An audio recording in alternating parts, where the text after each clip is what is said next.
Welcome to news Adda. Telangana సర్కార్కు supreme court shock. Polavaram Nallamala Sagar link ప్రాజెక్టుపై తెలంగాణ ప్రభుత్వం దాఖలు చేసిన పిటిషన్ను సుప్రీంకోర్టు కొట్టివేసింది. ఈ అంశంపై తెలంగాణ జాగృతి అధ్యక్షురాలు కల్వకుంట్ల కవిత స్పందిస్తూ ఒక ప్రకటన విడుదల చేశారు.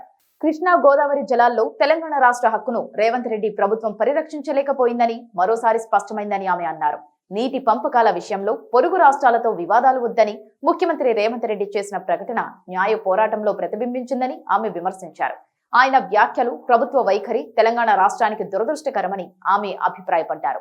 ఆంధ్రప్రదేశ్ ప్రభుత్వం కేంద్రం సహకారంతో అక్రమంగా నిర్మిస్తున్న పోలవరం నల్లమల సాగర్ లింక్ ప్రాజెక్టుపై విచారణకు అర్హత లేని పిటిషన్ వేసి కాంగ్రెస్ ప్రభుత్వం రాష్ట్ర హక్కులను నిర్వీర్యం చేసిందని ఆమె ఆరోపించారు. ముఖ్యమంత్రి రేవంత్ రెడ్డికి ప్రభుత్వంలోని ఇతర ముఖ్య నాయకులకు నీటి వనరులపై అవగాహన లేదని ఆమె ఆగ్రహం వ్యక్తం చేశారు. దీనివల్ల తెలంగాణకు తీవ్ర నష్టం వాటిల్లుతోందని ఆమె ఆందోళన వ్యక్తం చేశారు.